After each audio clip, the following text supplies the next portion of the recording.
백훈종의 전지적 비트코인 시점. 네, 안녕하세요. 오늘 날짜 2024년 7월 15일 월요일 10분만 비트코인 순서입니다. 지난주에 엄청난 뉴스들이 많이 있었죠. 오늘 아침에 보니까 비트코인 가격이 한 3% 정도 상승을 하던데, 트럼프 전 미국 대통령이 피습을 당했어요. 그 랠리 현장에서 살짝 스치고 지나가는 정도로 총알이 빗나가는 덕분에 생명에는 지장이 없나 봅니다. 그래서 이제 트럼프 후보가 지금 괜찮다는 뉴스가 나오자 비트코인 가격이 막 반등을 하고 있는데, 굉장히 재미있는 현상입니다. 그 폴리매스라고 하죠. 그 예측 사이트에서 트럼프 이제 대통령 당선에 대한 가능성이 굉장히 높아지고 있다는 얘기 나오고요. 트럼프 대통령이 모금을 위해서 발행한 알트코인이죠. 마가코인 가격도 굉장히 많이 올라가고 있다고 합니다. 트럼프 현재 후보의 대통령 당선 가능성이 굉장히 높아지고 있는 상황인 것 같고, 그 연단에서 경호원들의 부축을 받으면서 내려올 때 한쪽 주먹을 불끈 쥐고 얼굴에는 피가 이렇게 묻어 있고, 그러면서 이제 밑에서 위로 찍은 사진이라서 이제 성조기가 휘날리고 있고, 거의 그 사진 한 장이 진짜 많은 거를 보여주는, 굉장히 트럼프 후보에게는 좋은 상황이 펼쳐진 것 같습니다. 물론 이제 생명이 오갔기 때문에 좋은 일이라고 하면 좀 어폐가 있지만, 11월이면 이제 미국 대선이잖아요. 이 투표 결과에는 굉장히 트럼프 쪽에 우호적인 상황이 펼쳐진 건 맞는 것 같고요. 오늘 그래서 이제 비트코인 가격이 트럼프 대통령 후보 덕분에 지금 이렇게 반등을 하고 있는 와중에, 일주일 또는 한 달 뒤에 비트코인 우리의 전망은 어떻게 하면 될지, 그거에 대해서 짚어드리도록 하겠습니다. 비트코인 가격 지금 6만 달러 위로 올라와 있는 상태고요. 저점 5만 5천 달러 찍고 반등을 했습니다. 일주일 만에 거의 9%나 반등을 한 건데, 트렌드 지지선이라고 제가 지난 시간에 보여드렸죠. 이렇게 1월 달부터 ETF 기대감 때문에 시작된 상승 모멘텀, 이것이 계속 이어지고 있는지가 중요하다. 그래서 이렇게 살짝 내려왔지만 다시 트렌드선 위로 올라가는 모습 보이고요. 그런 와중에 S&P 500과 나스닥 지수는 연일 신고가 갱신을 계속하고 있습니다. AI 산업에 대한 엄청난 기대감 때문에 나스닥 지수가 아무래도 많이 오르고 있죠. 이 연초 대비해서 24%나 상승을 했고, S&P 500도 18%나 상승을 한 상태입니다. 계속해서 이렇게 두 양대 주가 지수가 신고가를 경신하면서 계속 올라가고 있는 거는 비트코인의 좋은 상황이다. 제가 지난 시간에도 말씀드렸죠. 자, 비트코인 가격이 그래서 어쨌든 반등하고 있고, 그 다음에 양대 주가 지수가 계속해서 신고가 경신하고 있는 와중에, 우리가 그럼 앞으로를 어떻게 될지를 전망하기 위해서 국채를 안 볼 수가 없습니다. 미국 10년물 국채 금리가 지금 4% 초반대까지 내려왔어요. 여기 4.186이잖아요. 4월 말만 해도 4.66%에 가까웠어요. 그러니까 5% 쪽에 오히려 가까웠어요. 근데 많이 내려왔죠, 그동안. 이게 뭘 말하는 거냐? 지금 이제 여기도 지지선이 있잖아요. 트렌드선이 있는데, 10년물 국채 금리가 2022년부터 올랐죠. 왜냐면 기준금리가 너무 급격하게 올라갔으니까. 타임 밸류 오브 머니라는 표현이 있습니다. 앞으로 더 많은 시간을 이 자산에 투자를 하기 위해서 내가 가치를 매기는 행위, 그게 타임 밸류 오브 머니인데, 돈에 대한 어떤 시간 가치. 10년물 국채는 4.66%가 적당하다라고 금리 트레이더들이 생각을 했던 거예요. 왜냐면은 기준금리가 5% 위에 있으니까 10년물 국채금리, 장기채에 투자하기 위해서는 적어도 금리가 리턴이잖아요. 한 4.66%. 이 정도는 돼야 된다라고 시장은 판단을 했던 것이죠. 근데 그게 내려오고 있다는 건 무슨 말이냐. 이제 미래 인플레이션이 어느 정도 둔화되고, 그래서 기준금리 인하 가능성이 좀 커졌고, 그러다 보면 기준금리가 5%에서 4%로 내려온다. 그러면 10년물 국채, 장기 투자에 대한 보상 심리가 낮아진다라는 걸 의미를 하는 겁니다. 그래서 내려오고 있는 거예요. 기준금리를 선반영합니다. 국채금리는. 10년물 국채금리 일단 보셨고요. 자, 그 다음 2년물 단기채금리. 더 그 기준금리가 직접적으로 영향을 미치는 이제 단기채금리죠. 10년물은 좀 더 미래 전망에 대한 부분이라면, 2년물 국채는 지금 당장 기준금리에 영향을 받는 금리라 보면 되는데, 더 가파르게 하락하고 있어요. 이게 뭘 말하는 거냐? 4월 말에는 5%였는데 현재 4.46%로 뭐 하프 퍼센트 포인트 가까이 내려왔습니다. 이게 뭘 말하는 거냐? 곧 내려올 기준금리를 미리 반영하는 거예요. 올해 그래서 다시 이렇게 끌어내렸다가 조금 올라가는 타선이 다시 내려오고 있습니다. 장단기 금리차가 역전되어 있는 거 아시죠? 근데 그게 다시 정상화되려고 하는 거예요. 역전되어 있는데 이것도 떨어지고 있지만, 10년물 국채금리도 떨어지고 있지만, 이게 더 가파르게 떨어지면 결국 정상화되겠죠. 이게 결국 리세션이 곧 다가온다라는 걸 의미하는 겁니다. 한번 국채금리가, 장단기 금리차가 역전되면요, 이거는 리세션 신호예요. 근데 리세션, 경기 침체가 언제 오냐? 한 1, 2년 뒤에 천천히 나타납니다. 그래서 22년도에 이렇게 역전되고 나서 지금 이제 1, 2년 정도 지났으니까 정상화되고 있단 말은 뭐냐? 이제 리세션, 경기 침체가 다가오고 있고, 요걸 대비해서 연준이 기준금리를 이제 곧 내릴 때가 임박했다.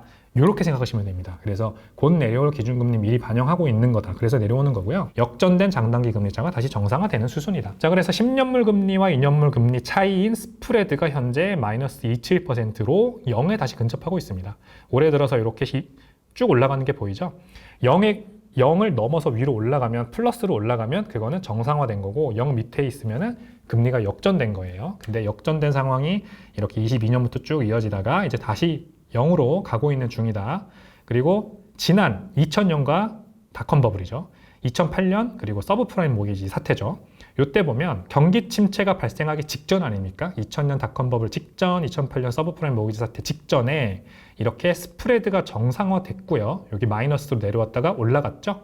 여기도 마이너스로 내려왔다가 이렇게 올라갔죠. 그러니까 장단기 금리차가 역전됐다가 다시 정상화되면서 스프레드가 급격하게 올라가요. 10년물 금리와 2년물 금리의 차이가 정상화돼서 다시 벌어지기 시작하면은 그때 리세션, 경기 침체가 발생합니다.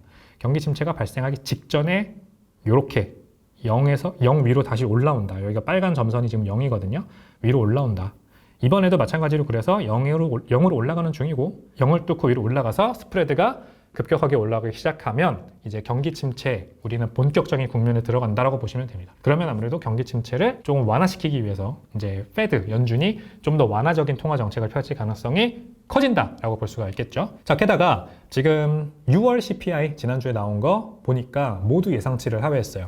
헤드라인 CPI와 근원 CPI가 모두 예상치 하회해서 헤드라인 CPI 연간 상승률 3%, 그리고 이 음식료와 에너지 가격을 뺀 근원 CPI 상승률은 3.3% 기록을 해서 이렇게 추세적으로 또 떨어지고 있는 모습 보여줬습니다. 월간으로 보면 전월 대비해서 0.1% 마이너스를 기록을 했어요. 이게 2020년 5월 이후 처음입니다. 전월 대비 인플레이션이 아니라 디플레이션으로 물가가 하락한 거는 2020년 5월 이후로 처음입니다. 그래서 이것도 굉장히 물가가 잡히고 있나라고 하는 연준의 어떤 그런 기대감에 큰 플러스 요인이 됐던 것이죠. 그래서 물가까지 잡히고 있다라는 것도 분명히 보이는 모습이고요. 게다가 이제 CPI에서 거의 절반 정도의 인덱스의 비중을 차지하는 이 주거비, 쉘터가 굉장히 가격이 내려오지 않아서 문제였잖아요. 그래서 매월 0.4%씩 꾸준히 지난 1년 동안 상승을 해왔는데 6월 달에 드디어 0.2% 상승에 그쳤습니다.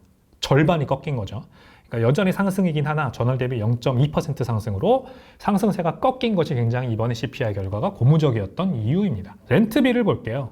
CPI의 이제 주거비에서 더 딥하게 들어가면은 이제 월세. 그러니까 대부분의 중산층은 렌트비, 월세를 내고 사니까. 그래서 진로우라고 하는 미국에서 가장 유명한 부동산 서비스에서 발표하는 진로우 전국 렌트비 지수 빨간색, 네, 이렇게 하락하고 횡보하고 있고요. 신규 계약자 렌트비 지수 까만색 선 더 하락을 많이 했습니다. 6월 달에. 그래서 모두 하락하는 추세입니다. 지금 현재 미국 집값이. 그런 와중에 또 파월 의장이 그 의회 청문회에 나가서 굉장히 비둘기파적인 발언을 했죠. 인플레 2% 달성까지 기다리지는 않을 것이다. 뭐에? 금리 인하를 하기 위해서. 인플레이션이 2%에 완전히 도달할 때까지 기다릴 필요는 없다라고 말했어요. 그렇게까지 오래 기다리는 것은 아무도 너무 오래 기다리는 것이 될 수 있다며. 자, 이게 무슨 말이에요? 목표 인플레이션이 2%잖아요. 근데 지금 3%죠. 6월 CPI를 보니까.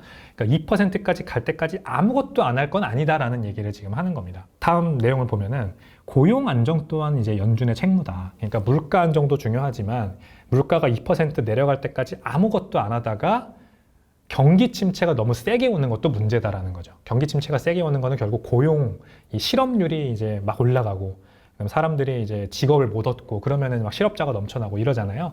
이런 것도 연준 입장에서는 용인할 수 없는 상황인 거예요. 그래서 고용 안정 또한 책무다. 고용 상황에 따라 금리 인하에 나설 수 있다라는 점을 분명히 시사했다고 합니다. 그러니까 아주 오랜만에 이렇게 비둘기파적인 발언을 한 거예요. 연준이 기준금리 인하를 반드시 물가가 2%까지 가야 하지는 않겠다라는 아주 기준금리 인하를 우리가 예상해 볼 수 있는 아주 빅뉴스 파월이 의회 청문회에서 던져줬고요. 연준 의원들의 점도표를 한번 보고 넘어갈게요. 여기 중간값이거든요. 이 파란색 하늘색 선이 중간값입니다.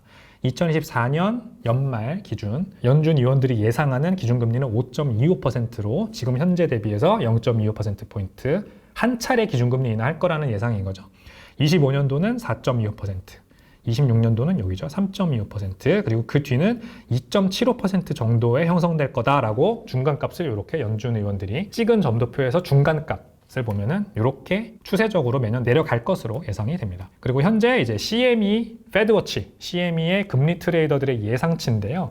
9월 18일, 9월 FOMC에서 0.25%포인트로 한 차례 기준금리 인하의 가능성이 무려 90.3%까지 지금 높아져 있는 상태입니다. 요 바그래프가 과연 앞으로 계속해서 시간이 지나면서 더 올라가는지 내려가는지 관전해 보는 것도 굉장히 재밌을 것 같습니다. 자, 그래서 비트코인이 다시 가격 반등을 하기 시작한 와중에 앞으로도 더 상승하기 좋은 환경을 지금 맞이한 건 맞아요. 주가 지수는 계속해서 잘 나가고 있죠. 그 다음에 기준금리 인하 가능성, 9월 FOMC에서 기준금리 인하 가능성 굉장히 높아졌죠. 그 다음에 경기가 아직까지는 그렇게 크게 많이 이상 신호가 보이지는 않는 상태이긴 합니다. 연준은 원래 이렇게 미리미리 조치를 하고 싶어 하죠.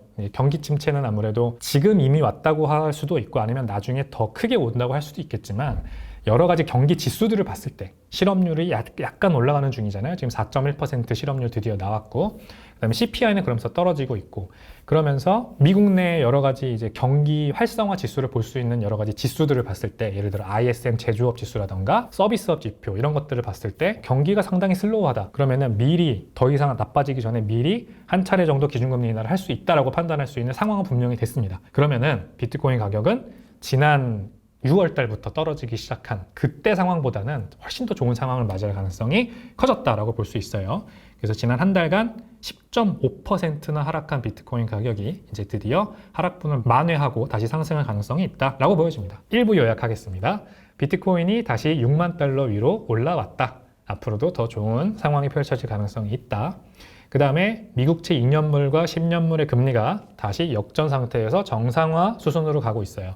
이게 뭐냐? 결국 경기 침체가 임박했다는 시그널입니다. 한번 역전된 금리차가 돌아오면서 다시 스프레드가 벌어지면은 경기 침체로 지난 2000년과 2008년에도 갔었고 이번에도 그럴 가능성이 있다는 거고요. 6월에도 CPI가 발표가 됐죠. 근데 예상치를 하회했습니다. 게다가 주거비가 많이 내려가서 더 고무적인 상황이고요.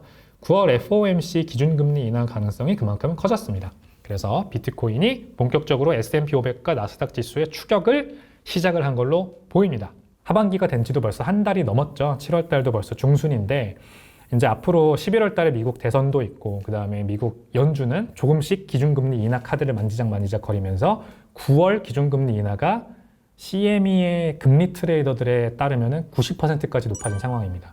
이런 상황이면 그동안 나스닥이나 S&P 500 대비해서 굉장히 언더퍼폼했던 비트코인의 가격이 크게 반등하여 이 두 주가 지수에 그동안 언더퍼폼했던 거를 다 따라잡을 가능성이 저는 꽤 있다고 보여져요. 그리고 이제 사이클상으로도 말이 되고요. 비트코인 가격이 한번 반감기 전에 크게 가격 상승을 해서 정고점을 뚫고 신고점을 형성했지만 지금 그 상승분을 많이 반납을 했잖아요. 그 많이 반납을 하면서도 상승 모멘텀은 잃지 않는 선에서 하락이 멈췄고 그러면은 상승 아직 사이클이 끝나지 않았다는 겁니다. 그러면은 이제 계속해서 앞으로 거시경제 상황에 어떤 급변이 있지 않는 한은 지금 같은 상황이 계속해서 유지되는 한은 비트코인 가격도 훈풍을 달고 계속해서 우리가 원하는 방향으로 가주지 않을까라고 조심스럽게 한번 예상을 해볼 수 있겠습니다. 10분만 비트코인 순서는 여기까지입니다. 내용이 마음에 드셨다면요. 구독, 좋아요, 알림 설정까지 부탁드리겠습니다. 감사합니다.